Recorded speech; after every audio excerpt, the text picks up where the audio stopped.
Bonsoir et heureux de vous retrouver pour ce nouveau 7-8 invité sommaire. Un soutien fort derrière François Fillon. Nous recevrons sur le plateau Suzanne Blanc, élue Les Républicains à la mairie de Montigny-le-Bretonneux et responsable du comité de soutien à François Fillon dans les Yvelines. Nous ferons un point sur l'action de ce comité. Et puis vous entendrez aussi Max et Léon, les deux héros du Palmacho, duo d'humoristes originaires de Montfort-l'Amaury. Nous présenterons leur premier film, La folle histoire de Max et Léon. Il est l'un des outsiders de la primaire de la droite et du centre. Selon les sondages IFOP, il est taxé de 10% d'intention de vote au premier tour de l'élection, loin derrière Nicolas Sarkozy et Alain Juppé, en tête dans les intentions de vote. Mais pour lui, comme il le disait récemment aux Parisiens, les sondages ne valent pas tripette.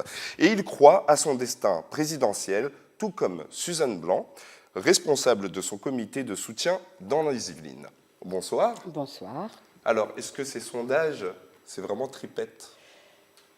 Moi, j'ai toujours entendu qu'un sondage ne fait pas une élection. Et ce qu'il y a de dramatique dans cette histoire, c'est que finalement, et François Fillon l'a rappelé il y a quelques jours lorsqu'on a fait un magnifique meeting à Versailles avec un palais des congrès plein à craquer, il a démarré son meeting en disant « Mais qu'est-ce que vous faites là ? Vous tous, puisque de toute façon... les jeux sont faits, etc., etc., à en croire effectivement, et les sondages et tout ce qui se dit. Alors c'est un petit peu dommage, parce que ça laisse à supposer que finalement, dans ces cas-là, on ne se penche pas sur le programme du candidat en question. On part du principe qu'effectivement, il y a deux chevaux qui mènent la course et que les autres, finalement, ne feront que peu de choses. Eh bien... en tout cas, on est beaucoup dans les Yvelines et depuis longtemps à avoir décidé que les choses ne se passeraient pas ainsi. C'est pour ça qu'on se bat depuis plusieurs mois, voire depuis plusieurs années, puisque le démarrage des choses n'a pas commencé avant-hier. Les choses ont démarré dès 2012. Voilà. Et bien avant, puisque bien avant, j'étais déjà dans le parti qu'avait monté François Fillon et qui s'appelait Force Républicaine, qui s'appelle toujours Force Républicaine et qui s'est appelé France 9. Voilà. Alors, quelles sont vos missions au sein de ce comité? Que font les personnes? Alors, nos missions, mais c'est d'avoir organisé les choses de façon pyramidale sur toutes les circonscriptions du département, avec des référents de circonscription, des référents villes, voilà, une organisation très précise. Français. On va à la rencontre des Français, de nos concitoyens, tout à fait. On fait du porte-à-porte, on fait du tractage, on va faire un boitage énorme là qui a commencé, qui va se terminer à la mi-novembre. Vraiment, qui reprend toutes les propositions de François Fillon. Et quels sont, excusez-moi, les retours? Parce que, effectivement, les sondages, vous en faites abstraction, vous le soutenez, les personnes du comité le soutiennent, mais les gens qui regardent ces sondages, ils y croient ou ils sont sceptiques?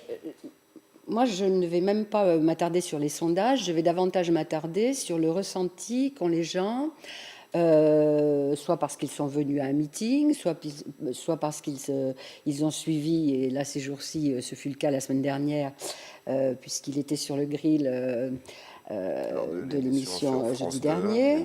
Il y a eu le débat. Bon, le débat, c'est un petit peu différent, mais l'émission de jeudi dernier a été très révélatrice.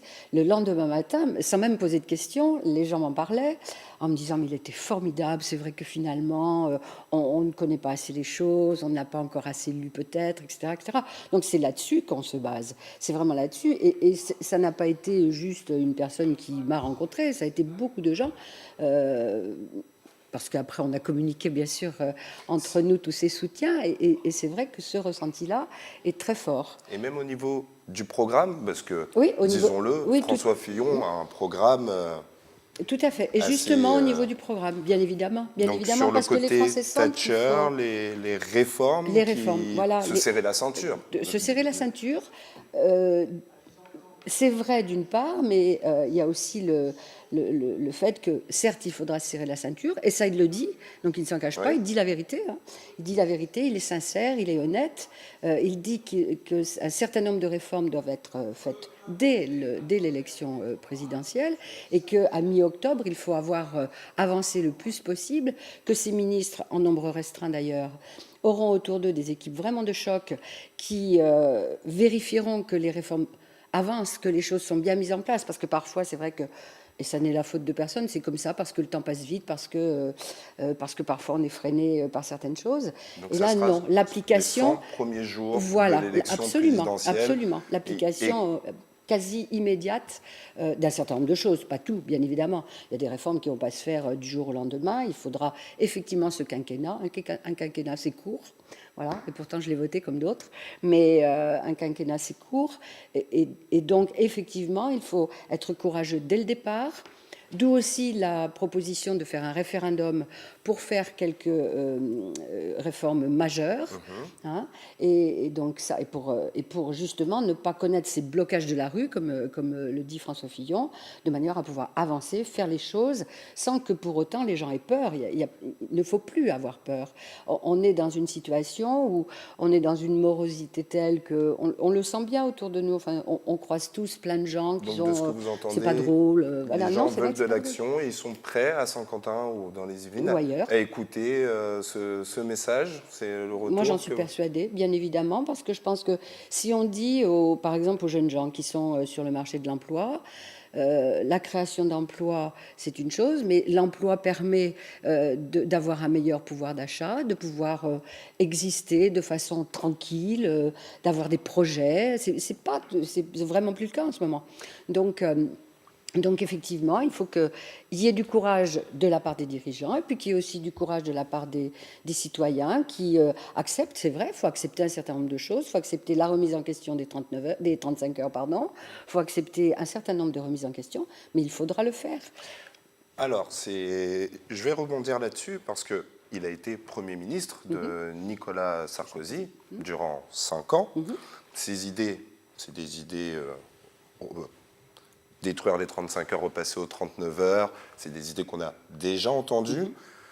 Et ça n'a pas été fait. Et on voit très bien qu'aujourd'hui, l'opinion publique se dit, est-ce que cette fois, ça va être fait? Pourquoi, là, cette fois, on devrait croire, monsieur Fillon? Alors, moi, d'abord, il a été tout à fait loyal vis-à-vis de l'ancien président de la République. Il le redit, il a été loyal. Il a été loyal vis-à-vis de son pays. Il a fait un certain nombre de choses quand même qu'il ne faut pas négliger. Il a quand même fait la réforme de France Télécom. Il a commencé. Il a fait une avancée quand même par rapport à la réforme des retraites.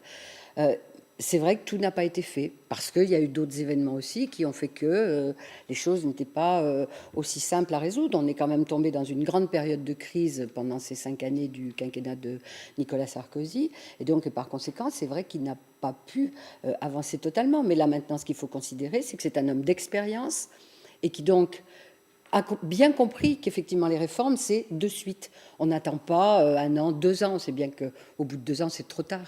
C'est déjà trop tard. Donc ce que vous me dites, c'est qu'il a plus d'expérience ou qu'il avait les mains liées sous le quinquennat de Nicolas Sarkozy? Non, vous ne me ferez pas dire ce que je n'ai pas envie de dire. Je pose la question. Oui, je vous réponds. moi, je vous dis qu'il a plus d'expérience et que, vous savez, tous ceux qui, comme moi, ont une petite expérience à mon modeste niveau d'élu local, on sait bien qu'il y a des choses qui ne se font pas d'un coup, mais parfois on sait bien aussi qu'il faut le faire, même si ça fait un petit peu mal, même si on restreint quelques mesures. C'est dur à faire accepter par un certain nombre de personnes, et puis avec le temps, les choses rentrent dans une espèce de mouvance naturelle. Et il faut, si on veut avancer, si on veut que ce pays retrouve toute sa force au niveau international et au niveau européen, de toute façon, il faudra en passer par là. Alors, pas uniquement dans la douleur, parce qu'on ne va pas dire aux gens votez pour moi, puis vous allez voir comme vous allez être malheureux. Quand même pas.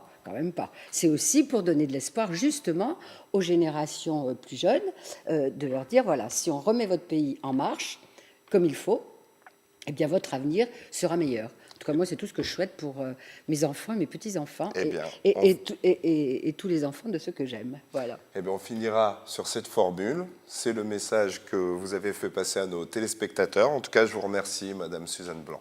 Merci à vous.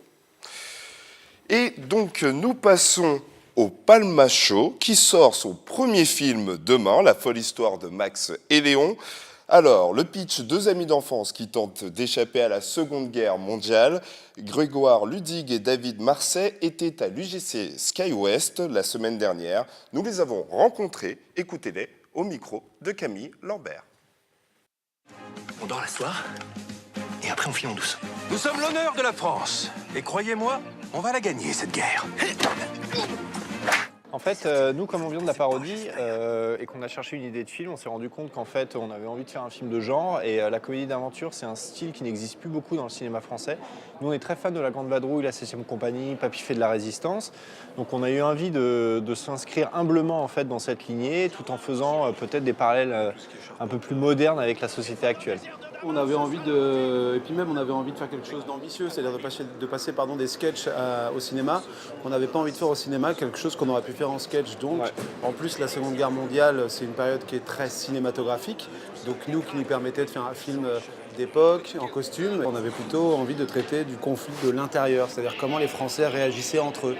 Donc c'est un film qui est assez franchouillard, c'est surtout un film qui a du recul sur cette période. C'est-à-dire que dans les années 70, on en rigolait, mais c'était justement les nazis, il y avait vraiment le côté France contre l'ennemi, on va dire, contre le méchant allemand.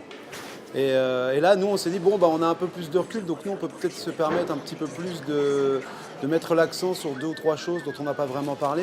Depuis le moment où on a commencé à faire des sketchs, on avait envie de faire du cinéma, mais sauf qu'à 20 ans, c'était beaucoup plus pratique de commencer par des sketchs, parce qu'on connaissait personne, et que voilà, faire une vidéo et la mettre sur YouTube, c'était finalement beaucoup plus rapide. Ça fait 4 ans qu'on travaille sur ce film. Écrire un sketch, écrire un film, c'est vraiment différent. Un sketch, on l'écrit en une journée à peu près. Et le film, on l'a mis 2 ans et demi à l'écrire, en laissant reposer parfois, justement en écrivant les folles soirées qu'on faisait à côté, pour vraiment laisser mûrir les idées et faire vraiment évoluer les 2 personnages qu'on incarne, avoir une vraie histoire, une vraie intrigue, et pas faire juste une succession de sketchs en fait. Parce que ça, c'était pas intéressant. Nous avons affaire à des professionnels qui manient l'art du mensonge et du déguisement à la perfection. Quoi? Alors, C'est un commando à eux tout seuls, des cracks. Enlevez les frocs! En même temps, ils sont très forts, hein. Nous, on n'a rien vu venir. C'est intéressant d'avoir une prise de risque. Enfin, nous, à partir du moment où on passe de la télé au cinéma, on s'est dit, faisons un film qui vaille le coup, en fait, de faire du cinéma. Et voilà, quand on a écrit cette histoire, on se disait, voilà, ça c'est cinématographique. Je dis pas on voulait pas prendre les gens pour des cons, quoi. Et que les gens viennent et se disent, ah tiens, ça c'est exactement ce qu'ils font à la télé, en fait. S'il n'y avait pas Jonathan, on l'aurait pas fait sans Jonathan, de toute façon. Pour nous, c'était lui le réel de ce film. Il nous a accompagnés sur tout ce qu'on a fait, en fait. Voilà. Et donc, ça nous paraissait évident, complètement. Nous, quand on s'est rencontrés, c'est parce que nous, on était nuls à la caméra et que lui était très très bon à la caméra et qu'il a toujours su nous mettre en scène vraiment bien. Donc voilà, on ne pouvait pas faire autrement. Pour ce qui est des invités, oui, on a un gros casting, on a beaucoup de second rôles. À aucun moment on a pensé aux acteurs justement pendant qu'on écrivait le scénario. C'est une fois que le scénario a été terminé qu'on s'est dit tiens, à qui est-ce qu'on va proposer tous ces rôles? Forcément on s'est tourné vers des gens avec qui on avait déjà travaillé parce que c'est des gens qui ont la même sensibilité artistique, qui viennent pour servir le film, ils ne sont pas là pour cabotiner. Et ça, c'est vraiment agréable. Et on s'est entouré aussi d'acteurs comme Bernard Farcier, Dominique Pinon. Pareil, c'est des acteurs qu'on admire énormément. On rêvait de travailler avec ces gens parce qu'ils nous ont aussi donné envie de faire du cinéma. C'est des monstres de la comédie. Et voilà, quand on a su qu'on leur a présenté le scénario, quand ils l'ont lu, qu'ils nous ont dit « Ok, c'est bon ». On était comme des fous. Voilà, tout simplement. Et c'est la fin de ce 7-8 invité. Merci de nous avoir suivis et surtout, bonne soirée.